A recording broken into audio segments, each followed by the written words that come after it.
Okay, so yesterday was Rosh Chodesh Nisan, which is the head of the month of Nisan, which is a very special month.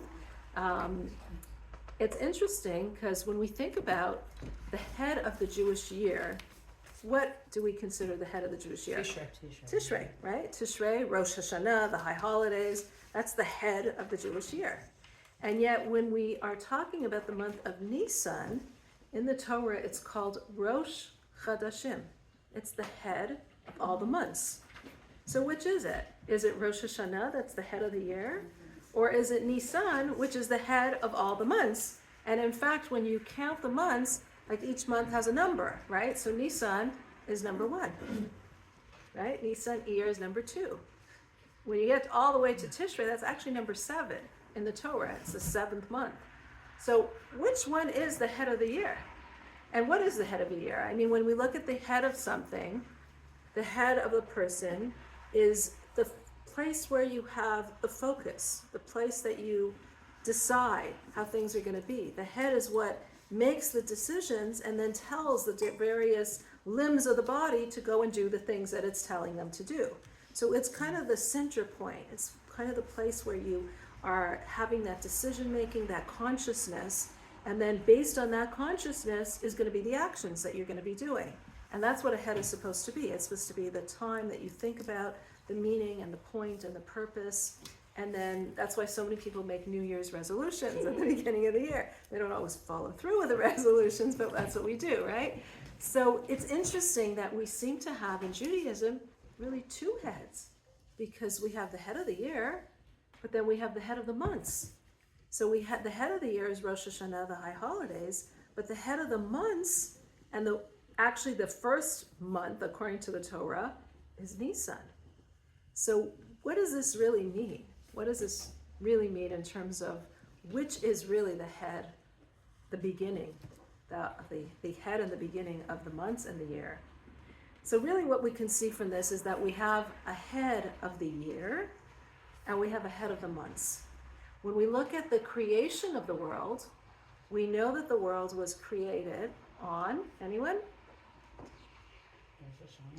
Rosh Hashanah is actually the 6th day of the world that was created. If we count the days of creation, the 26th day of Elul is the first day of the creation of the world when God says, Yehi or, let there be light. But Rosh Hashanah is the day of the 6th day when who was created? Adam. And that's why it's called the first day of the year, because creation of the world? It's the 6th day of the creation of the world, but it's Rosh Hashanah because that's what was significant. The whole world was created for man. So the 6th day, we don't count Rosh Hashanah from the first day of creation, we count it really from the 6th day of creation, which is when man, Adam, was created, because man was created to work this world and change this world. So when we look at the creation of the world was created in Tishrei. That was the beginning, that's the birthday of the world. And that's why we have judgment on Rosh Hashanah. The whole world is judged, again, on Rosh Hashanah to decide, are we doing what we're supposed to be doing? Are we doing what we were created for? So when we look at the creation of the world, Rosh Hashanah is when it started. So what is Nisan then? What is the month of Nisan? What is it the beginning of? When we became a nation. When we became a nation, exactly. Nisan is that month when we became the nation. And in fact, when we look at Sinai, when we got the 10 Commandments, the first command, oh, it's raining. They said it was going to. Okay.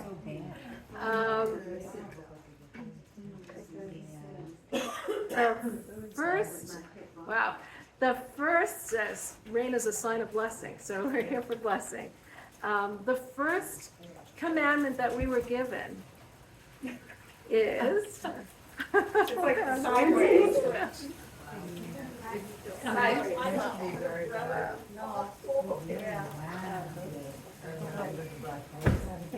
Wow. Are you getting wet down there? Are you getting wet? Do you want to close the window? No, I'm enjoying it. Okay.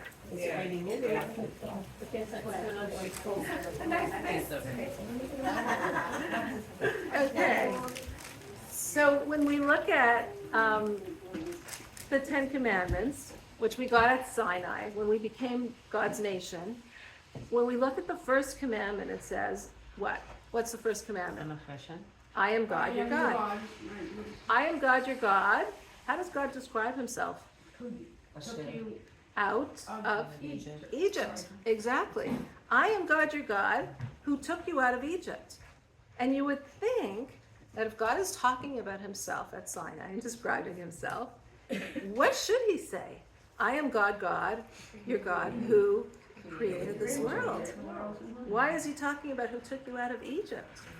Right? I am God, your God, who created the world. I mean, Egypt was a huge miracle, but creation of the world, how could you compare it? So it's interesting when God is talking about making us his nation, God is talking about this one event of the Exodus of Egypt, the event when he actually took us out of Egypt. That was the event, the climax, that created us into a nation. And when he's giving us the 10 Commandments and talking about him being our God, he's mentioning that part of him taking us out of Egypt. So really, when we look at it, we see God as our creator in the month of Tishrei, and then God as our God who made us his nation in the month of Nisan.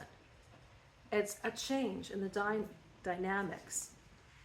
When we talk about creation and nature and the laws of nature, we talk about Tishrei. God is our God. God created this world. God created this world in the form of nature, in the form that everything works through nature. There's a sun, there's a moon, there's stars, there's the laws of nature, and things work through nature. In fact, things are hidden through nature. It's a facade, really. Nature is a facade that hides God, because it's God who created nature, but it's God who's also hiding behind nature, so that when we look at the world, it doesn't even feel like we're seeing God. We feel like we're seeing nature. We feel like we're seeing a weather pattern. We're seeing the sun. We're seeing things that could be explained according to science.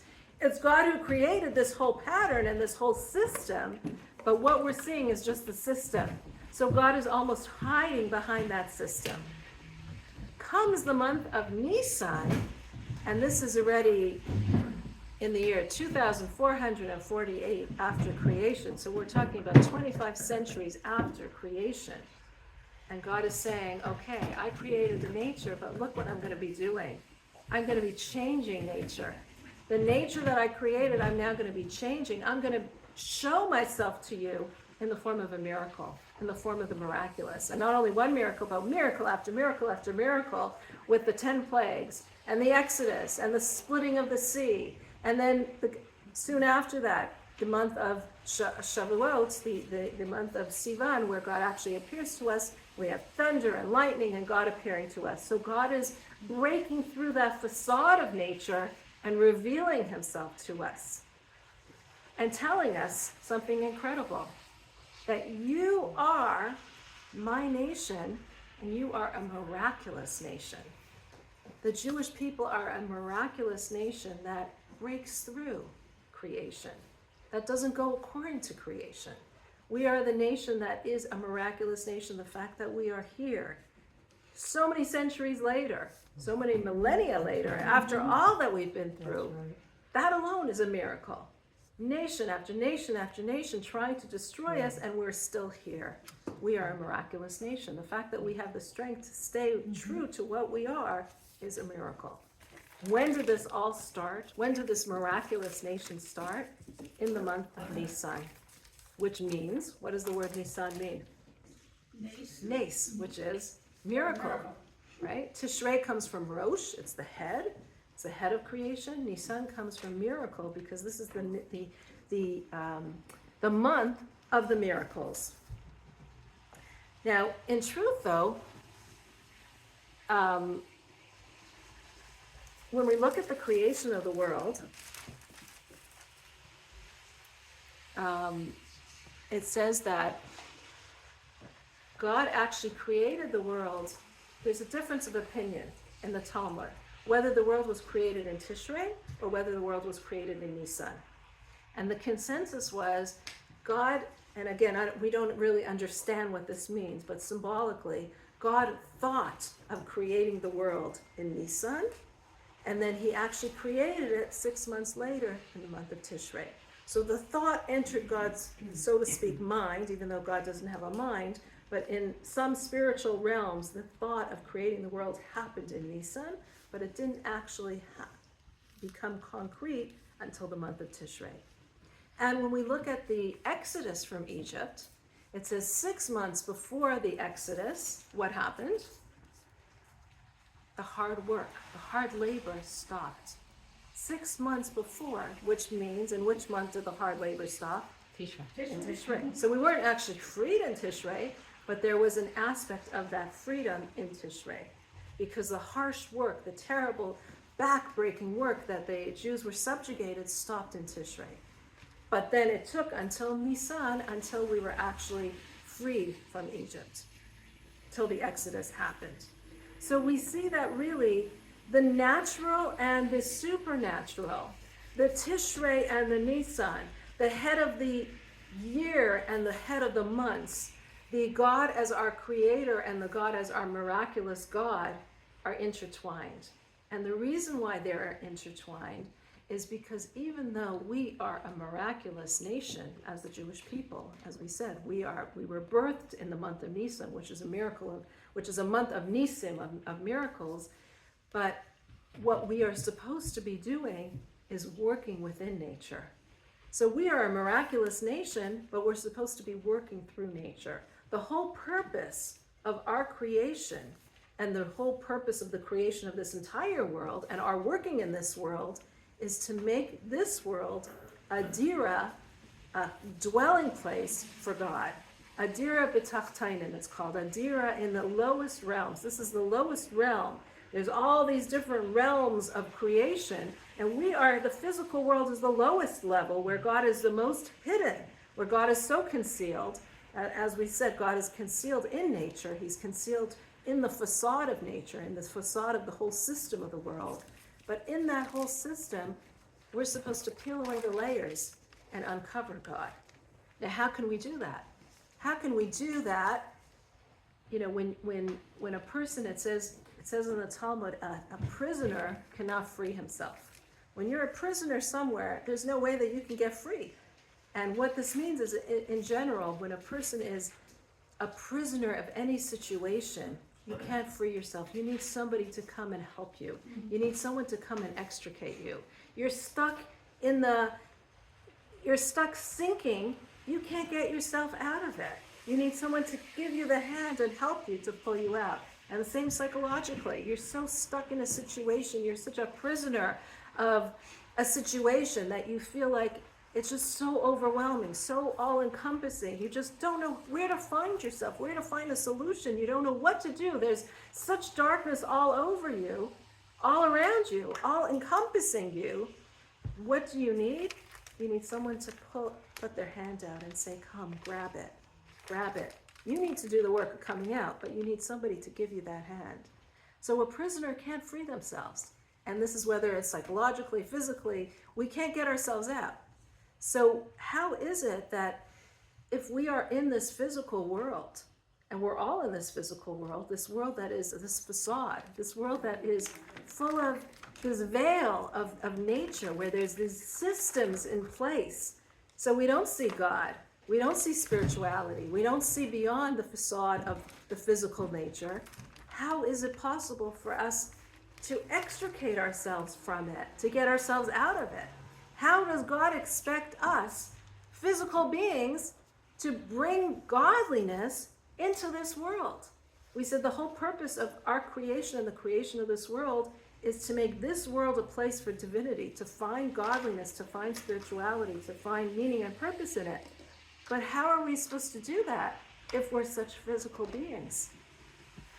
And the answer is, because we're not physical beings, because we are that mixture. We are, as the Jewish people, we are that mixture, that nation that has that mixture of godliness, of spirituality, of divinity within us, that miraculous aspect of us.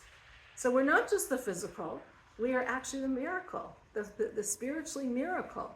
And so being that we have that conglomerate, that mixture of the spiritual, that mixture of the supernatural, if you want to call it, we are able to then do the supernatural in this world and create the miracles in this world and bringing godliness into this world. But our purpose is to work within this world. Our purpose is to use this world and to work within the facade of this world, within the natural of this world. And that's why the Tishrei and Nisan are completely interconnected. So how do we see this? How do we see that this is done? So we see a very interesting date right before Pesach. It's called Shabbat HaGadol. Have you heard of it? Mm-hmm. Shabbat HaGadol, which really means the big Shabbat. And it was called the Big Shabbat for different reasons. Some people said it was called the Big Shabbat because the big guy, the big rabbi, gives the drasha, gives a speech. He gives a speech in the shul.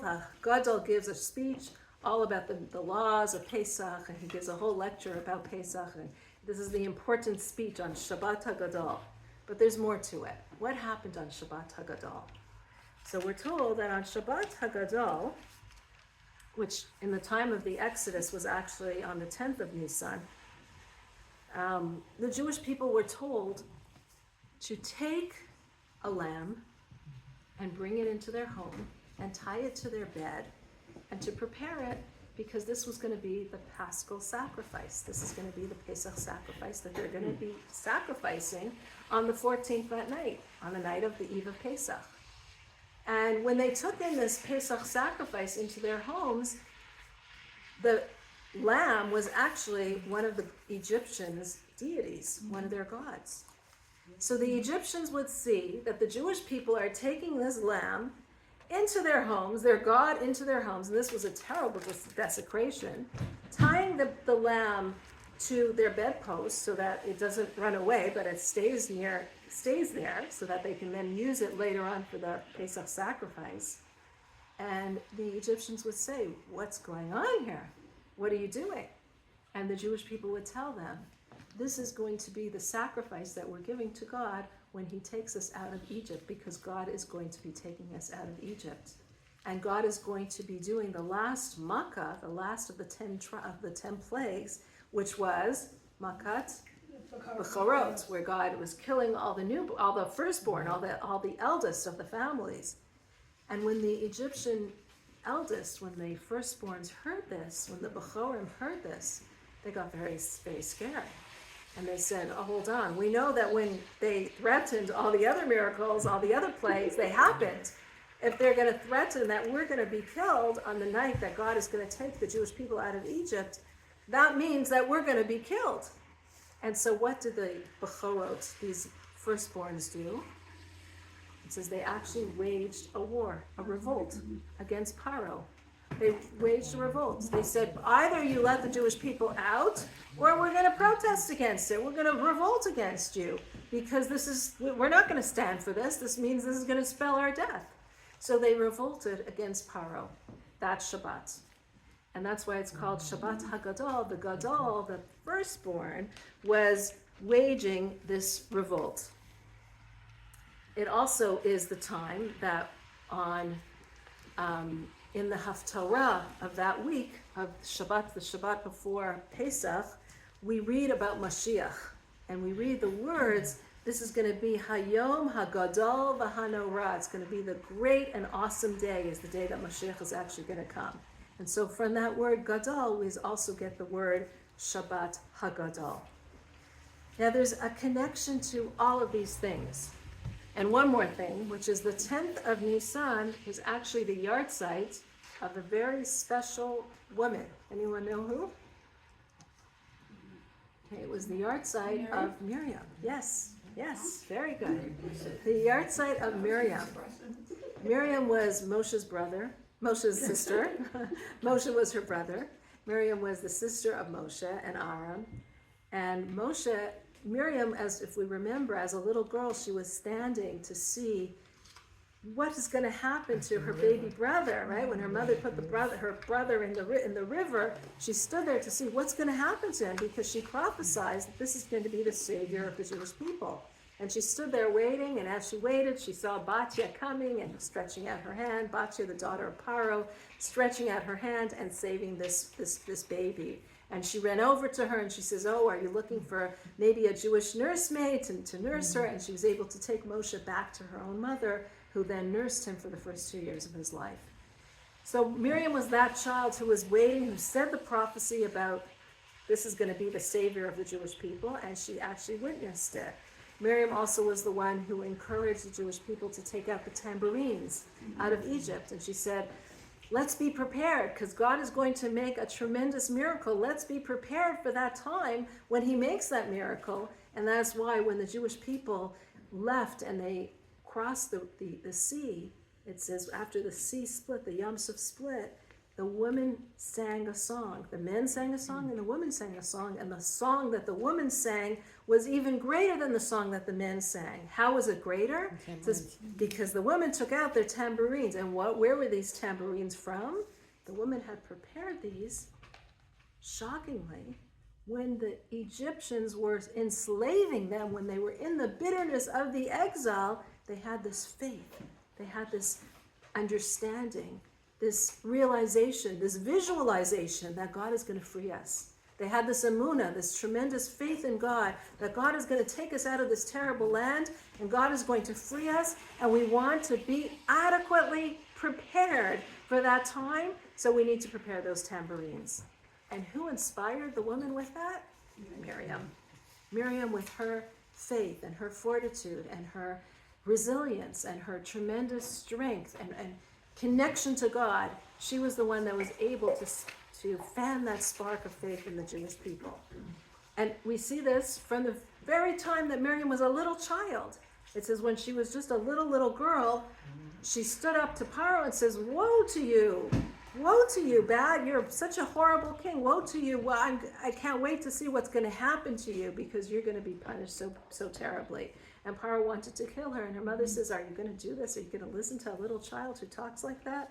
But we see that fortitude, that conviction, right from when she was young, that conviction of Miriam. So what we see all in common of all these days of Shabbat HaGadol is this ability to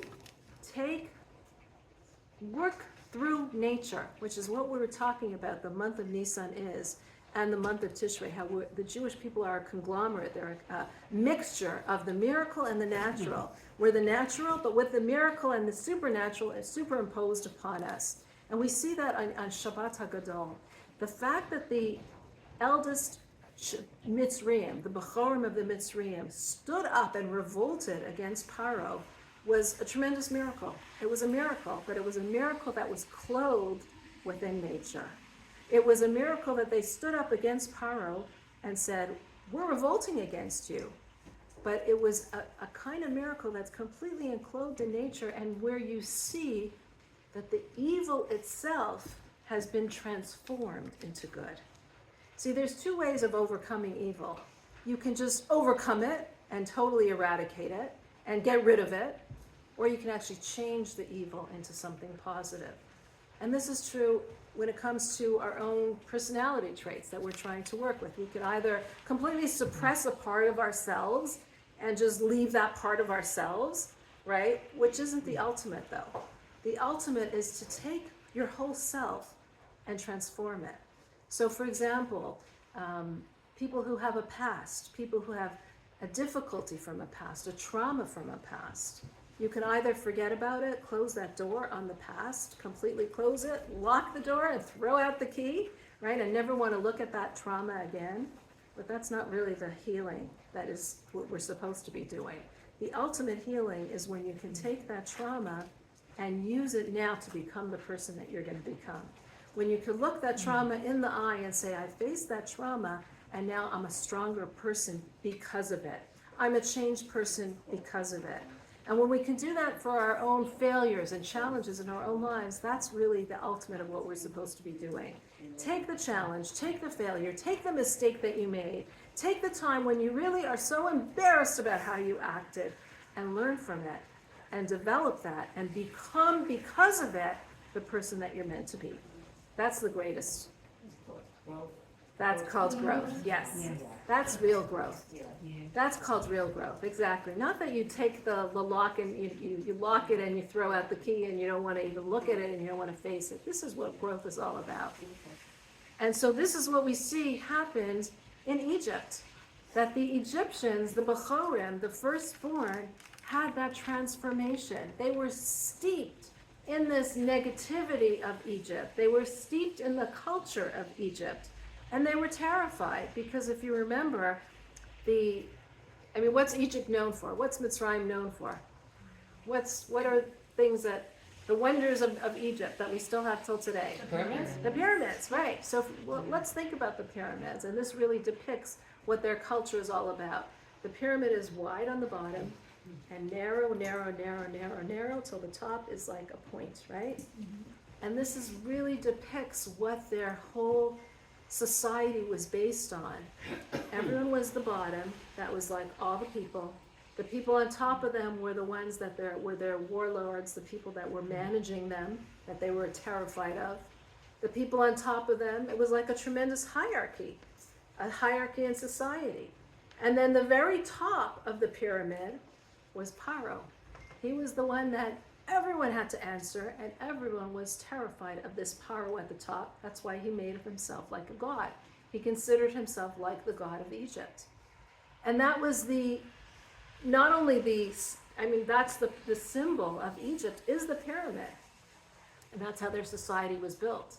And so for these firstborns to revolt against the Paro, they were suppressed, they were killed. But the fact that they got up and they revolted against him shows that a part of Egypt had been changed, had been transformed. This pyramid no longer stood. The pyramid was destroyed. The pyramid was no longer this Paro on the top that everyone was terrified of, but there was this transformation involved. And that's the idea of Shabbat HaGadol. That's the idea of the Jewish people, that we're meant to transform creation. We combine the natural of Tishrei, because we're people that were born in Tishrei. We are people of this world, with the nes of Nisan, with the miracle of Nisan, with the supernatural powers that we have, with the soul powers that we have. We take our soul powers and we use it to defy this world, to transform this world, to change this world. And this started really on Shabbat HaGadol with the miracle that happened with the firstborn. And we read in the Haftarah about the Yom HaGadol v'Hanara, the tremendous day of Mashiach's coming, which is a Yom HaGadol, a great day and an awesome day. And what is really Mashiach's coming all about? It's about the same world, but a world that has been transformed. Not a world that has been suppressed, but a world that we have found, we've taken out the positive of the world, and we've used that to create a beautiful new existence where God is seen in this world. That's why we've said, I think many times, if we take the word for galut, gola, gimel, vav, lamed, hey, and the word for geula, which is redemption, there's only one difference, the aleph. The aleph, which means the connecting thread, the alufo shel olam, the master of the universe. We're pulling down that aleph awareness, that godly awareness into creation. We're pulling down that nes, that miraculous within nature. We're pulling down the supernatural, that soul power, that spiritual power. We're pulling down that godliness and we're revealing it within nature. That's the whole idea of what Mashiach is. We're going to have the same world that we have now, same physical world. It's not going to be we're not, according to some religions have that this whole world collapses and we go up into this otherworldly experience. I think Christians have like a whole thing about what happens in the afterworld, where you go up and you see it's a completely different world. We don't believe in that. We believe that the world will still be the same world, but a world where we're not going to have all the negativity of the world, a world that is transformed, a world where we no longer have the mistakes and the failures and the evil of this world, but the evil has been transformed into good. The darkness has been changed into light. And this happens, this is a taste of it, is on this Shabbat right before Pesach. Now I want to talk a little about the ingredients at the Seder, which is also a part of how we get out of our difficulties and we reach our freedom. So first of all, we have the word Pesach itself, which is the word Pesach, which means, anyone know what pa means? Mouth. And sach means actually speaking. So a mouth that's speaking. And if we look at the book that we use at the Seder, is called a Haggadah, which means to tell, to talk. So Pesach is a lot about speaking, a lot about talking. And really, if you want to have freedom, part of it is the ability to talk, to express, to speak about things.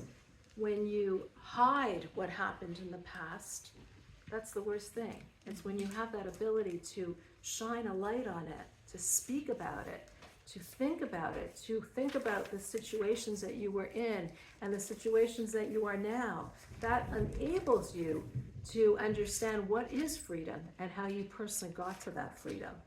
And that's what Pesach is all about, that freedom of opening up, that freedom of telling the generations, telling the past, recounting the story of how we became a nation to the children, because it's only in the recounting of what we were and how we became that we can actually attain who we are and know who we are and get that freedom of being the people that we are meant to be. So that's what we see on the Pesach, what Pesach is. Then what are the ingredients that we use on Pesach? What's the main things that we have at the Seder? Matzah, main thing, yes. Big one. Huh? Good. These are all parts of it. But what's like the main, the horseradish, maror, the maror. And what's the first thing that you do? The wine, the kiddush, right. So we have wine, matzah, and maror. And when we look at these three things, wine, matzah, and maror. So it says that when wine comes in, what happens? Secrets come out. Exactly. Wine enters, secrets exit. And if you even look at wine, you know, wine is made from grapes, right? When you look at the grapes, you don't know what the grapes are. That inside is the secret of the ability of becoming the wine. So the idea of wine is the idea of there's something inside of it that you don't know. There's something inside that it's going to become, right? There's something inside that you're not aware of. And the idea of the wine is telling us that there's something inside of you that you might not even be aware of. There's something that you have. There's this ability that you have, the potential that you have, that godly soul within you, that ability to, that miraculous part that we're talking about, that supernatural part, that Nissan part, that's in you. You look on the outside like a regular human being, right? Flesh, bones, physicality, hands, feet, but there's something deep inside of you. And honor that part of you. If you want to get to true freedom, honor that part that's within you, that soul part within you, that miraculous part in you. Honor that potential within you, because that is what leads you to freedom. That is what helps you to transform the facade of this world, this veneer of this world that seems like everything is so physical, and find the godly spark and transform it into a place of light rather than a place of darkness. So that's the first message from the ingredients that we use at the Seder. The second one is maror. And maror is, as we said, what is it? Bitter, very bitter. So the message of the maror, and we actually eat it. We really eat it. And what we're doing with maror is we're confronting our pain, confronting our darkness, confronting the mistakes, confronting the challenges, confronting all that negativity. Because if you really want to get to freedom, like we said, you can't just lock it and throw away the key. You got to really stare it in its face, stare it in its eyes. You want real growth? You got to really examine the hardship that you've gone through, the things that challenge you, the times that you blew up and you lost yourself. Look it in the face. Why did you do that? Why were you? What was triggering you? In order to really get to a point of freedom, you need to confront the pain. You need to confront the sadness. You need to confront the bitterness, the things that are so bitter in your life, because you can't change something. You can't change the bitterness without actually experiencing it and actually living through it and then changing and then taking it and using it as an impetus for your growth. So that's a really important ingredient at the Pesach Seder that we don't just ignore. We don't just say, okay, now we're free. Tonight is a night of freedom. Tonight we're free people. We live through the bitterness first in order to get to the freedom. You want to get to the freedom, you want to get to being a free person, you have to first live through the bitterness of what you've experienced, and then you can grow through it. And then finally, the last ingredient, the third ingredient, is the matzah that we have at the Seder. So, what does the matzah represent? Huh? What is it? Tasteless bread. I've heard people say humility. Definitely humility. Okay, yes. If we look at, so I want to talk about two parts to the matzah. Number one is the humility. If we look at matzah versus bread, the only difference between matzah and bread is the air in it. That air, that we let it rise, the yeast that rises, still made of the same flour and water, right? But we bang it down and we don't let it rise. The chametz, something that is like bread, rises. So it represents this self, this arrogant self, this self that is full of yourself, full of air, full of a lot of hot air. That's what chametz is. That's what the bread is. Matzah represents this flatness, this humility to listen to somebody else. And that is a very big part of growth, is this ability to have this humility to listen to what another perspective is. This humility to say that I was wrong. This humility to say maybe it's time to change my path. This humility to say I'm going to hear what others have to say because maybe they can help me and instruct me. This humility to say I want God in my life because my life is not, I can't do it without you. You know, in the 12-step program, one of the biggest things that they do is they say, God, this is too much for me. I'm giving myself over to this higher power because I know that you're the only one that can help me. And that's really the step for freedom. That's this ability to have this humility to ask for help. And that's why if we look at the word chametz and the word matzah, the letters of chametz and the letters of matzah are exactly the same except for the ches and the hey. Chametz has ches, matzah has a hey. There's mem and tzadik, both words have mem and tzadik, but the hey and the ches are the different words. Chametz has the ches and matzah has the hey. And if you look at the letter hey and the letter ches, so the ches is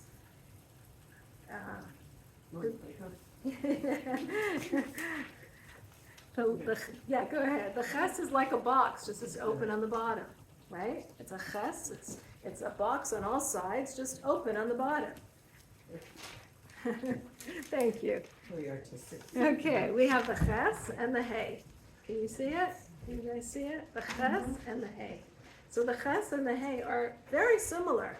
The ches is on all sides. It's like a box, just open on the bottom, right? And the hey is like the same box, but it also has an opening on the side of the top side. And what this is saying to us is the natural way of a person, we all fall. The ches is open on the bottom because we all fall. We all fall on the bottom. We all go down. We all descend to levels that we are not proud of and to do things that we don't like about ourselves. We all fail. We all fall. So the chametz is saying, the ches is saying, okay, there's no way out. The regular human being is full of frailty, full of mistakes. We're going to fall. We're going to fail. The hay says, hold on. Yes, you're going to fall, but there's also a way up. There's this little opening on the top. Little opening on the top side. And that's the way up. And that's the way to having the humility to seek out the one on top of us, God. And that little door, that's a little door that's open, that says, okay, we're seeking God. Because when we have that humility, we don't need to fall. We can take our mistakes and our human frailties and our human failures and actually rise up to God with it. But we need to have that humility. So that's the idea of the matzah. The first part of the matzah is that humility to ask for help, that humility to invite God into our lives, that humility to make God a part of our lives. Oh wow! Yeah. The roads aren't flooded. Oh my gosh! Yeah. Spirit. Okay. The next part of the matzah is that why was it matzah? How did it become matzah on Pesach? There was no time to let There it was rise. no time. They had to leave. It was baking on their backs because there was no time. Guys, we're out of here, and we went, right? And the question is, if we were there for 210 years, according to some even 400 and some years, if we were there for so many years, couldn't we have waited another 5 minutes, another half hour to actually have proper food that we didn't have to bake the dough on our back? Like, what was the rush? What was the rush to get out of there? Couldn't we have waited another little bit to properly bake it? We're there already 210 years. Another 30 minutes would have made a difference, right? And the answer is that when you have an opportunity, it's important to sometimes grab that opportunity. Because if we don't grab that opportunity, what happens is we wait, and we wait, and we wait. And maybe I'll do it tomorrow, and maybe the next day. I think the hardest thing for change is that first step that we make. You know, the first time that you go to the exercise, to exercise, that you actually got into the car and drove to the gym. It's not even the workout that you did, but the actual commitment to doing it, the actual steps that you took to do it. And this is true in every aspect. The first time that you actually lit the Shabbat candles, you know, that was the commitment that you made. That step in making that commitment is the hardest part. The rest follows in place. But the hardest step is that first step of change. And because it's so natural for us as human beings to say, tomorrow or the next day, or, you know, we'll push it off. But grabbing that opportunity and saying, I'm ready to do it. And that's what the matzah teaches us, that ability to right away grab the opportunity and do so. No matter what it tastes like, no matter anything. Exactly, just do it. And I just want to talk about one last thing, and that's at the end of the Seder, the last part of the Seder is called Nirtzah. And in the Chabad Siddur, in the Chabad Haggadah, Nirtzah is just the word, which is Nirtzah, which means it was accepted. We say God accepted our Seder. Nirtzah means this was accepted. This was accepted by God. God took the whole Seder and he accepted it. That's all it is. One word, Nirtzah. And it's interesting that we actually have a step which says God accepted it. And this is telling us a very important thing. That very often, you know, we do so much in our lives and we still berate ourselves. We do something and we say, oh, I didn't do enough. You know, someone compliments you, no, I just got it at the thrift store, you know? We don't accept compliments. Someone says, that was so nice of you, what you did. No, it was nothing. And we say this to ourselves too, right? We talk to ourselves in the same way. Oh, that was horrible. No, I didn't do a good enough job, right? Okay, we're laughing because we're all thinking about things that we did, right? We're never ready to say, yeah, that was great. Of course I could try always for more, but that was great. And that's what we're saying at the Pesach Seder, because if you think about it, you know, it's not coming from a good place when we berate ourselves. sometimes we trick ourselves into thinking, oh, this is my humility. This is my humility that I say I didn't do enough. It wasn't good enough. That nice thing that I did, oh, it was nothing. No, it was something. You did something. But when we berate ourselves and we don't accept the fact that we just did something good, even if it's just a first step, that first step that you actually took to go to that workout, the first step that you took to light the Shabbos candles, don't say, oh, but I didn't do the rest of Shabbos, but how much did I do, right? Don't berate yourself for the little steps that you do. Pat yourself on the back, because the more that you berate yourself and say, it was nothing, and it wasn't good enough, and I'm not good enough, that's not coming from the side of holiness. That's coming from the side that wants to discourage you from continuing to do more. Because when you discourage yourself and say, this was terrible, or this was nothing, or I'm not good enough, what you're really doing is feeding into that part of you that doesn't want you to do anything. If I'm not good enough, why do I even do anything, right? Why should I even start? Why should I even try? And the idea of at the Seder, when we're trying to become free people, is we say, Nirtza. I did it, and it was accepted. Enough. This was good enough for now. Maybe next year I'll do even more. Next year I'll do even better. Great. But Nirtza, this was accepted. And we do this even when we pray. All the time when we pray, at the end of our prayers, we shouldn't say, oh, it was nothing. We should act as if God has now accepted my prayers. At the end of Yom Kippur, we act as if God has completely wiped the slate clean, and we are now completely forgiven of all the things that we've done wrong, and we're starting anew. Not that, oh, this wasn't good enough. And I think it's an important idea to really try to incorporate into ourselves, this idea that Nirtzah, this was accepted by God.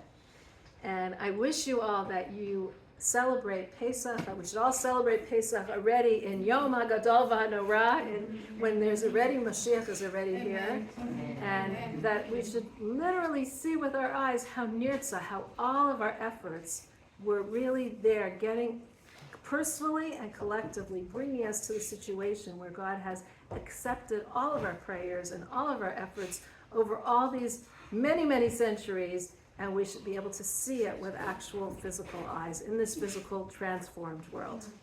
Amen.